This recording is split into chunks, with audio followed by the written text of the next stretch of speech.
ಮಿತ್ರ ಅವ್ರೆ, ನನಗೆ ಆಶೀರ್ವಾದ ಮಾಡಿ ಮಿತ್ರ ಅವ್ರೆ. ಸಂಯುಕ್ತ ಅವ್ರೆ,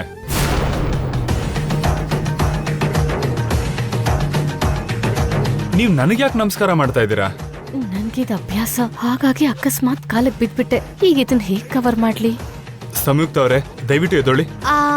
ಮಿತ್ರ ಅವ್ರೆ, ಹೇಗೋ ಕಾಲಿಗೆ ಬಿದ್ದಿದ್ದೀನಲ್ಲ, ಏನೋ ಒಂದು ಆಶೀರ್ವಾದ ಮಾಡಿ. ಹಾ ಸರಿ ಸರಿ, ನಿಮ್ ಪ್ರಾಜೆಕ್ಟ್ ಸಕ್ಸಸ್ ಆಗ್ಲಿ, ಎದ್ದೊಳ್ಳಿ. Thank you.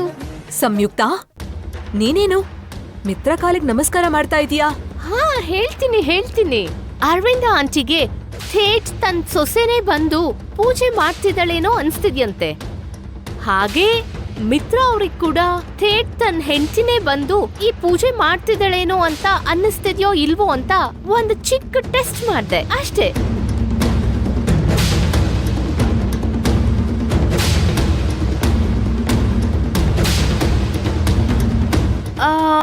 ಮಿತ್ರ ಅವ್ರೆ, ನಿಮ್ಮನ್ನೇ ಇವತ್ತು ಥೇಟ್ ನಿಮ್ ಹೆಂಡತಿ ತರನೇ ನಾನ್ ಕಾಣಿಸ್ತಿದ್ದೀನಾ?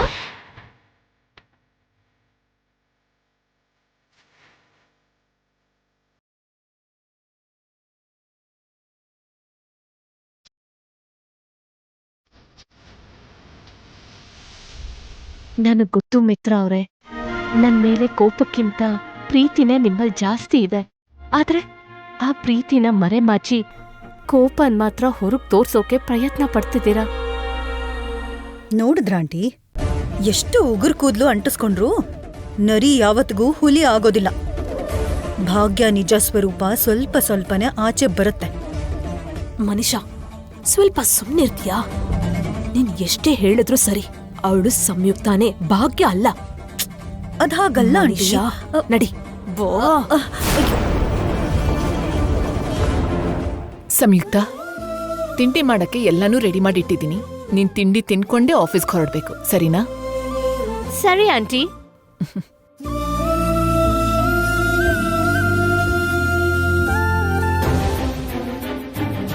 ಅಮ್ಮ ಭಾಗ್ಯ, ಏನಮ್ಮ ಇದೆಲ್ಲ?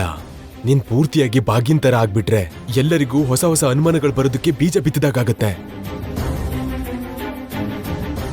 ಎಲ್ಲ ಸರಿ ಹೋಗೋವರೆಗೂ ಹುಷಾರಾಗಿ ಹೆಜ್ಜೆ ಇಡ್ಬೇಕು ಅಂತ ನೀನೇ ಅಲ್ವಾ ಹೇಳಿದ್ದು? ಏನಕ್ಕ ಇದೆಲ್ಲ? ಈ ತರ ಆದ್ರೆ ಸಿಕ್ಕಾಕೊಳ್ಳಲ್ವಾ? ಏನೂ ಇಲ್ಲ ಜಾನು, ಈ ಮನೆ ಜೊತೆ, ಆ ದೇವ್ರ ಮನೆ ಜೊತೆಗೆ ನನ್ಗಿರೋ ಅನುಬಂಧನೇ ಬೇರೆ. ಅದಕ್ಕೆ ನನ್ ಮನೇಲಿ ನನ್ನ ನಾನ್ ನೋಡ್ಕೋಬೇಕನ್ನಿಸ್ತು. ನಾನು ನಾನಾಗಿರ್ಬೇಕು ಅನ್ನಿಸ್ತು. ನಾನ್ ಎಷ್ಟೇ ನನ್ ವೇಷ ಬದಲಾಯಿಸಿದ್ರು ನಾನು ಈ ಮನೆ ಸೊಸೆನೇ ಅಲ್ವಾ?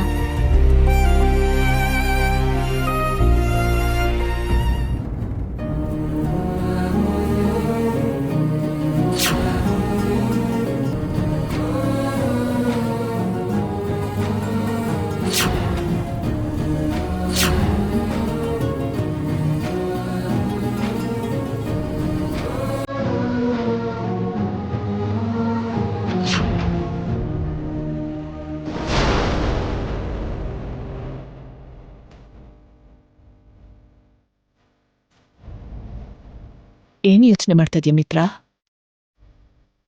ಏನೂ ಇಲ್ಲ ಮಾಮ್, ನಾನು ಆಫೀಸಿಗೆ ಹೊರಡ್ತಾ ಇದ್ದೀನಿ. ಇರೋ ಮಿತ್ರ, ಇಷ್ಟು ದಿನ ನಿಶ್ಚಲವಾಗಿದ್ದ ನಿನ್ ಮನಸ್ಸು ಅನ್ನೋ ಸಮುದ್ರದಲ್ಲಿ ಈಗ ಅಲೆಗಳು ಏಳ್ತಾ ಇದೆ ಅಲ್ವಾ? ಇಷ್ಟು ದಿನ ನಿಶ್ಶಬ್ದವಾಗಿದ್ದ ನಿನ್ ಹೃದಯ ಅನ್ನೋ ಕಾಡಲ್ಲಿ ಹಕ್ಕಿಗಳು ಸದ್ ಕೇಳಿಸ್ತಾ ಇರೋ ಹಾಗಾಗ್ತಾ ಇದೆಯಲ್ವಾ ಮಿತ್ರ?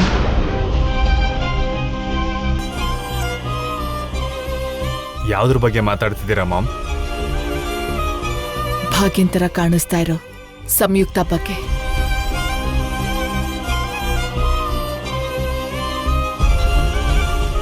ಇವತ್ತು ಸಂಯುಕ್ತ ಪೂಜೆ ಮಾಡ್ತಾ ಇರುವಾಗ ನನಗ್ಯಾಕೋ ಭಾಗ್ಯನೇ ಬಂದಿರೋ ಹಾಗ ಅನಿಸ್ತು ಕಾಣೋ. ಭಾಗ್ಯನೇ ಮತ್ತೆ ವಾಪಸ್ ಬಂದು ಮನೆಯಲ್ಲಿ ಪೂಜೆ ಮಾಡಿದ್ಲಾ ಅನ್ನೋಂಥ ಅನುಮಾನ ನನಗ್ ಬಂತು. ನಿಜ ಹೇಳ್ತಾ ಇದ್ದೀನಿ. ನನಗೆ ಹಾಗನ್ನಿಸ್ತಾ ಇದೆ ಅಂದ್ರೆ ಅವಳನ್ನ ನನ್ಕಿಂತ ಜಾಸ್ತಿ ಹತ್ರದಲ್ಲಿ ನೋಡ್ದೋನು. ನಿನ್ ಮನ್ಸಲ್ಲಿ ಸದ್ಯಕ್ಕೆ ಏನ್ ಅನಿಸ್ತಾ ಇರ್ಬೋದು ಅಂತ ನನ್ ಊಹೆ ಮಾಡಕ್ಕಾಗತ್ತೆ. ಹಾಗೆಲ್ಲ ಏನೂ ಇಲ್ಲ ಮಾಮ್. ಅವಳು ಭಾಗ್ಯ ನೆನಪಾಗೋ ಹಾಗೆ ಮಾಡ್ತಿದ್ದಾಳೆ. ಆದ್ರೆ ಅವಳು ಗುರುತುಗಳು, ನೆನಪುಗಳು ಅದ್ಯಾವುದಕ್ಕೂ ನನ್ನ ಮನಸ್ಸಲ್ಲಿ ಜಾಗ ಇಲ್ಲ. ಸುಳ್ಳು ಹೇಳ್ಬೇಡ ಮಿತ್ರ. ಸಂಯುಕ್ತನ ನೋಡ್ದಾಗ್ಲಿಂದ ನಿನ್ನಲ್ಲಿ ಬದಲಾವಣೆ ನೋಡಿದ್ದೀನಿ. ಬದಲಾವಣೆನಾ? ಯಾವ ಥರ ಬದಲಾವಣೆ? ಭಾಗ್ಯನ್ ವಿಷಯದಲ್ಲಿ ತಪ್ಪು ಮಾಡೋದೇನೋ ಅನ್ನೋ ಭಾವನೆ ನಿನ್ನಲ್ಲಿ ಕಾಣಿಸ್ತಾ ಇದೆ. ಭಾಗ್ಯನ್ ಮೇಲೆ ಆರೋಪಗಳು ಹೊರಿಸ್ಬಿಟ್ಟೆ ಅನ್ನೋ ನೋವು ನಿನ್ನಲ್ಲಿ ಶುರುವಾಗಿದೆ ಅನ್ಸುತ್ತೆ. ತಪ್ಪ? ನಾನು ಯಾರ ವಿಷಯದಲ್ಲೂ ಯಾವ ಥರ ತಪ್ಪು ಮಾಡಿಲ್ಲ. ಭಾಗ್ಯನ್ ವಿಷಯದಲ್ಲಂತೂ ಖಂಡಿತ ತಪ್ಪು ಮಾಡಿಲ್ಲ. ಭಾಗ್ಯನ್ ವಿಷಯದಲ್ಲಿ ನಾನು ಏನ್ ಮಾಡಬೇಕೋ ಅದನ್ನೇ ಮಾಡಿದ್ದು. ಅವಳು ಮಾಡಿದ ಕೆಲ್ಸಕ್ಕೆ ಅವಳ ಮೇಲೆ ಅಸಹ್ಯ ಪಟ್ಟೆ. ಇಲ್ಲ ಮಿತ್ರ, ನೀನ್ ಇಂಥ ಮಾತುಗಳನ್ನ ಹೇಳಿ ನನಗ್ ಮೋಸ ಮಾಡ್ಬೋದೇನೋ, ಆದ್ರೆ ನಿನ್ ಮನ್ಸಿಗೆ ಮಾತ್ರ ನೀನ್ ಮೋಸ ಮಾಡ್ಕೊಳ್ಳೋದಕ್ಕಾಗಲ್ಲ. ನೋಡಿ ಮಾಮ್, ಈಗ ಸಂಯುಕ್ತ ಭಾಗ್ಯನ್ ತರ ಕಾಣಿಸ್ತಿದ್ದಾಳೆ ಅಂದ ಮಾತ್ರಕ್ಕೆ ನನ್ನಲ್ಲಿ ಬದಲಾವಣೆ ಕಾಣಲ್ಲ. ಒಂದ್ ವೇಳೆ ಭಾಗ್ಯನೇ ನನ್ನ ಎದುರಿಗೆ ಬಂದು ನಿಂತ್ರೆ ಅವಳ ಮೇಲೆ ನನಗಿರೋ ಅಭಿಪ್ರಾಯ ಬದಲಾಗಲ್ಲ. ಮಿತ್ರ,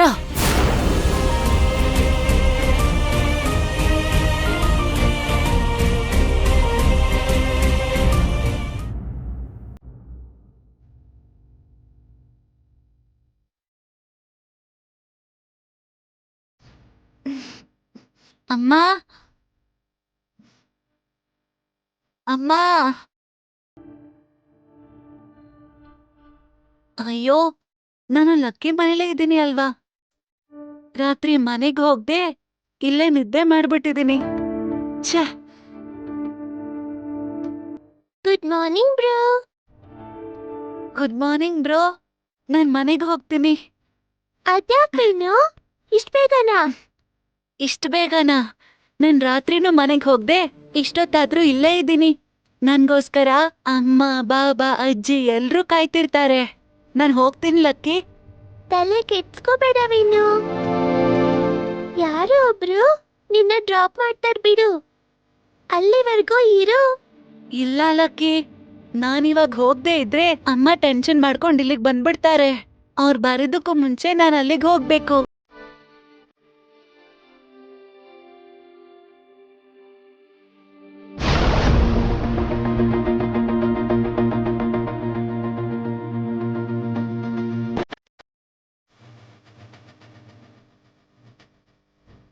ಲಕ್ಕಿ, ನಾನ್ ಹೇಳ್ದೆ ಅಲ್ವಾ ನನ್ ಮನೆಗೆ ಹೋಗ್ದಿದ್ರೆ ಅಮ್ಮನೇ ಇಲ್ಲಿಗೆ ಬಂದ್ಬಿಡ್ತಾರೆ ಅಂತ. ನೋಡು, ಅಮ್ಮನೇ ಬರ್ತಾ ಇದ್ದಾರೆ.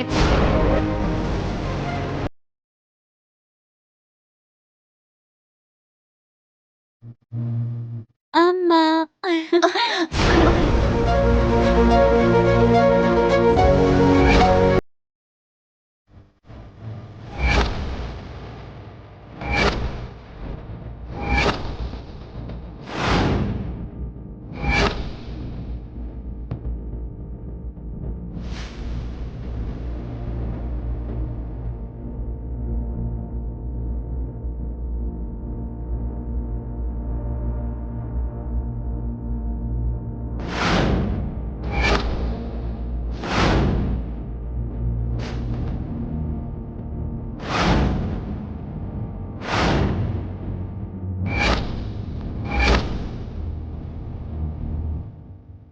ಭಾಗ್ಯ ಈಗ ಖಂಡಿತವಾಗ್ಲೂ ಸಿಕ್ಕಾಕೋತಾಳೆ.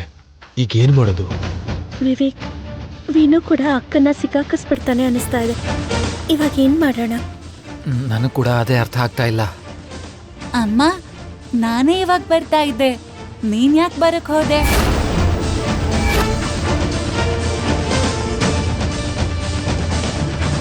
ಸಂಯುಕ್ತ ಅವರೇ, ನೀವು ನಿಜವಾಗ್ಲೂ ತುಂಬಾ ಗ್ರೇಟ್.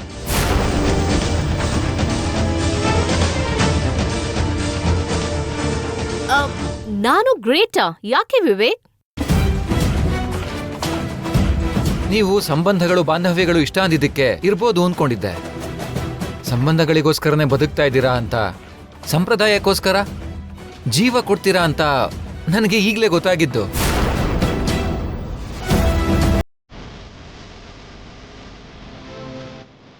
ಹೇಗೆ? ನಿನ್ನೆ ಜಾನು ಕೈಲಿ ಅಕ್ಕ ಅಂತ ಕರೆಸ್ಕೊಂಡ್ರಿ, ದೊಡ್ಡಮ್ಮನ ಕೈಲಿ ಅವ್ರಿಗಿಷ್ಟವಾದ ಭಾಗ್ಯ ಅನ್ನೋ ಹೆಸರಿಡ್ದು ಕರೀರಿ ಅಂತ ದೊಡ್ಡಮ್ಮನಿಗೆ ಹತ್ರ ಆದ್ರಿ. ಹೀಗೆ ನೋಡಿದ್ರೆ ಮಕ್ಳ ಹತ್ರ ಅಮ್ಮ ಅಂತ ಕೂಡ ಕರ್ಸ್ಕೊಳ್ತಾ ಇದ್ದೀರಾ.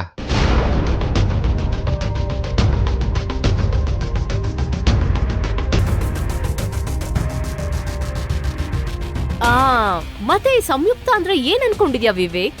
I love relationships. ಎಲ್ರ ಜೊತೆನೂ ಬೆರಿಬೇಕು, ಎಲ್ರನ್ನೂ ನಮ್ಮವ್ರನ್ನಾಗಿ ಬದಲಾಯಿಸ್ಕೋಬೇಕು. ಅದೇ ನನ್ ಕಾನ್ಸೆಪ್ಟ್.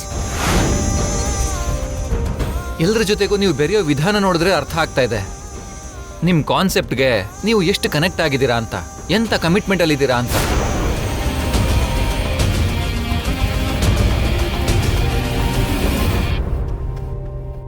ಅಷ್ಟಕ್ಕೂ ಇಲ್ಲೇನ್ ನಡೀತಿದೆ? ಇನ್ನು ನಿನ್ಗೆ ಅರ್ಥ ಆಗ್ಲಿಲ್ವಾ ಮನೀಷಾ? ಸಂಯುಕ್ತ ಅವರು ಎಲ್ರ ಹತ್ರನೂ ಒಳ್ಳೆ ರ್ಯಾಪು ಮೇಂಟೈನ್ ಮಾಡ್ತಾ ಇದ್ದಾರೆ.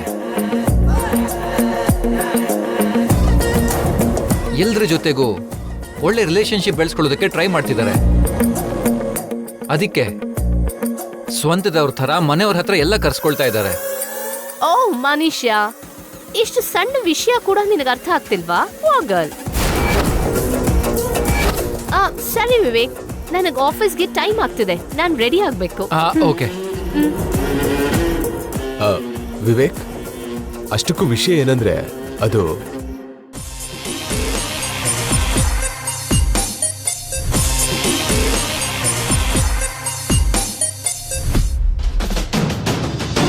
ಇವ್ರು ನೋಡೋಕೆ ಅಚ್ಚು ವಿನು ಅವ್ರ ಅಮ್ಮನ್ ತರನೇ ಇದ್ದಾರೆ, ಆದ್ರೆ ಬೇರೆ ತರ ಬಿಹೇವ್ ಮಾಡ್ತಿದ್ದಾರೆ.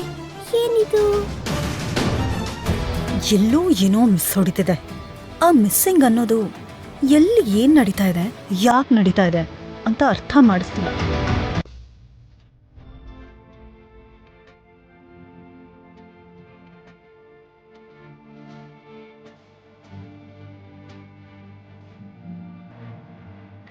ಸರಿ, I'll be there. Okay bye. Hello uncle, ಆಫೀಸಿಗೆ ಹೋಗ್ತಾ ಇದ್ದೀರಾ? ಬಟ್ಟೆ ನೋಡಿದ್ರೆ ಗೊತ್ತಾಗ್ತಿಲ್ವಾ ಆಫೀಸಿಗೆ ಹೋಗ್ತಿದ್ದೀನೋ ಅಂತರಿಕ್ಷಕ್ಕೆ ಹೋಗ್ತಿದ್ದೀನೋ ಅಂತ? ಅಯ್ಯೋ ಅಂಕಲ್, ಸಿಂಪಲ್ ವಿಚಾರಕ್ಕೆ ಯಾಕಷ್ಟೊಂದು ಕೋಪ? ನಾನ್ ಕೋಪ ಮಾಡ್ಕೊಳಕ್ ಶುರು ಮಾಡಿದ್ರೆ ನೀವು ಶೇಕ್ ಆಗಿ ಹೋಗ್ತೀರಾ. ಅಲ್ಲಿವರೆಗೂ ಯಾಕೆ ಬಿಟ್ಕೋತೀರಾ?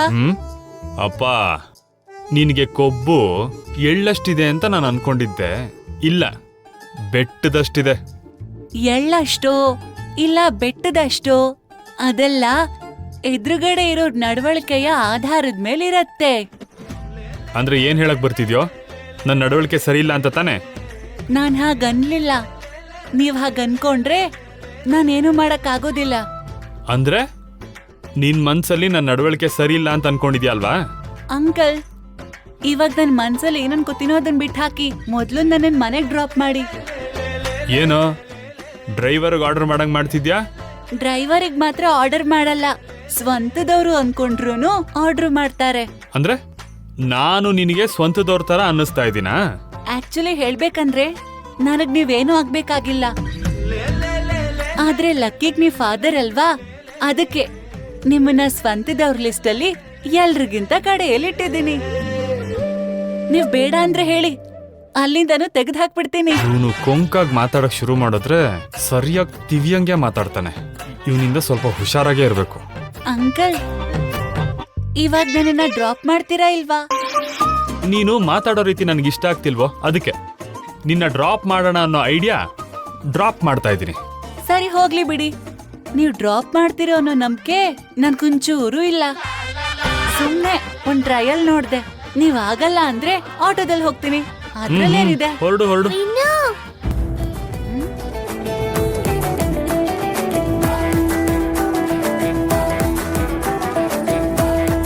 ಹೇಗ್ ಹೋಗ್ತೀಯಾ? ಈಗ ಹೇಗ್ ಹೋಗ್ಲಿ, ಆಟೋದಲ್ಲಿ ಹೋಗ್ತೀನಿ. ನಮ್ಮಪ್ಪ ನಿನ್ನ ಡ್ರಾಪ್ ಮಾಡ್ತಾರಲ್ವಾ, ಮತ್ತೆ ಆಟೋಲ್ ಯಾಕೆ ಹೋಗ್ತೀಯಾ? ಅಯ್ಯೋ ಲಕ್ಕಿ, ಸರಿಯಾದ ಟೈಮಿಗೆ ಬಂದು ಇವನ್ ಜೊತೆ ಸಿಕ್ಕಾಕಿಸ್ಬಿಟ್ಯಲ್ಲ.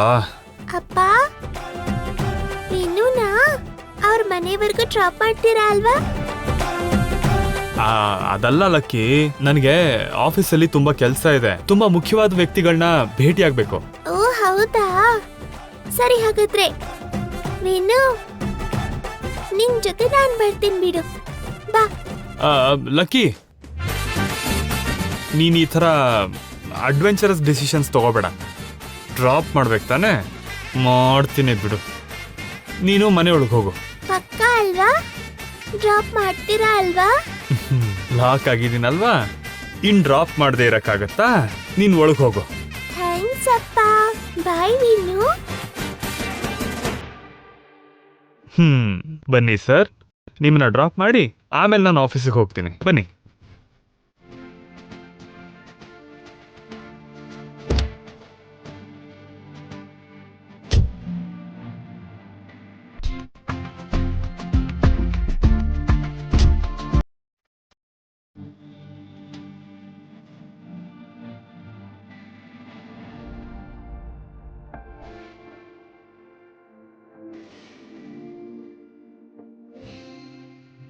ಏನೋ ಇನ್ನು ಹಾಗೆ ನೋಡ್ತಾ ಇದ್ಯಾ? ನಿಮ್ಮಂತ ದೊಡ್ಡೋರ್ಗೆ ವಯಸ್ಸಿನ ಜೊತೆ ಬ್ರೇನ್ ಬೆಳೆಯುತ್ತೆ ಹೊರತು ಜವಾಬ್ದಾರಿ ಕಮ್ಮಿ ಆಗ್ತಾ ಹೋಗುತ್ತೆ. ಇದೇನೋ ನನಗ್ ಜವಾಬ್ದಾರಿ ಕಮ್ಮಿ ಆಗಿದೆ ಅಂದ್ರೆ?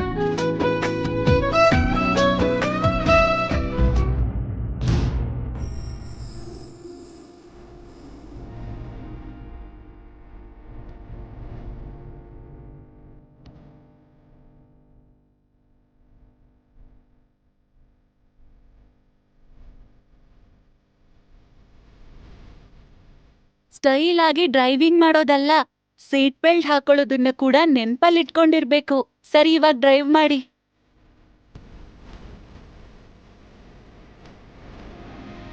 ಇವನು ಕೊಂಕು ಮಾತ್ರ ಅಲ್ಲ, ಸೆಂಟಿಮೆಂಟಲ್ ಡೈಲಾಗ್ಸು ಚೆನ್ನಾಗಿ ಹೊಡಿತಾನೆ.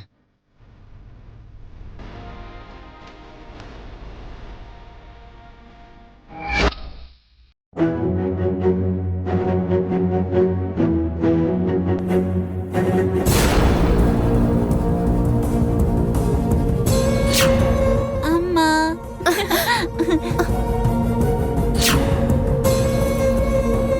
ಸರಿ ವಿವೇಕ್, ನನಗ್ ಆಫೀಸ್ಗೆ ಟೈಮ್ ಆಗ್ತಿದೆ. ನಾನ್ ರೆಡಿ ಆಗ್ಬೇಕು. ಓಕೆ.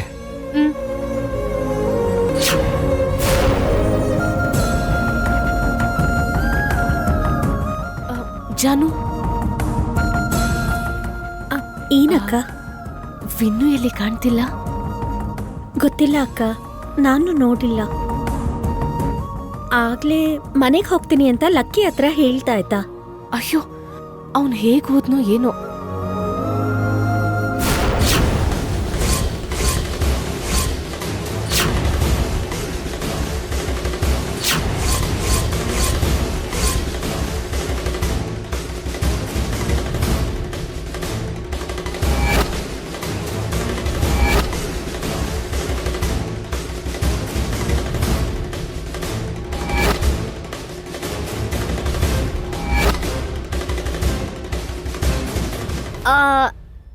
ಲಕ್ಕಿ, ವಿನ್ನು ಎಲ್ಲಿ?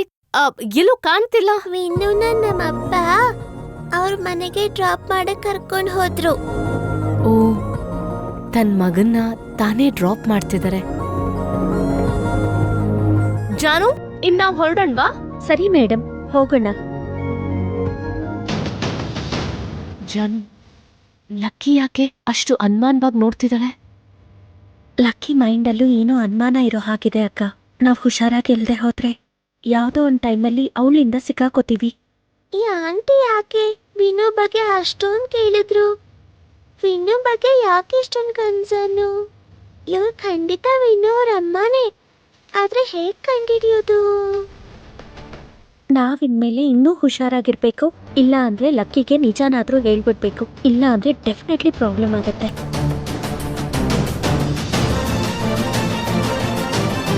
ಅಮ್ಮ, ನೀವು ವಿನು ಅವ್ರ ಅಮ್ಮನೇ ಅಂತ ನಾನ್ ನಿರೂಪಿಸ್ತೀನಿ.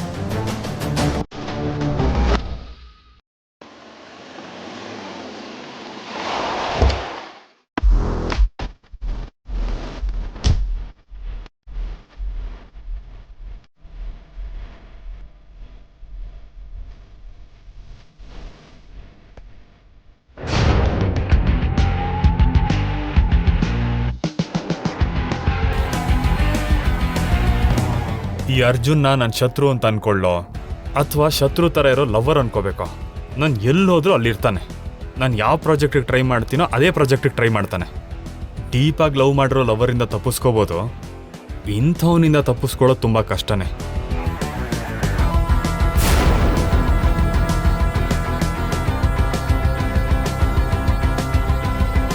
ಮಿತ್ರ, ನಿಂತ್ಕೊಂಡೇ ಅಲ್ಲ, ಕೂತ್ಕೊಂಡು ಕೂಡ ಟೆನ್ಷನ್ ಮಾಡ್ಕೊಳ್ಬಹುದು. ಬಾ ಕೂತ್ಕೋ.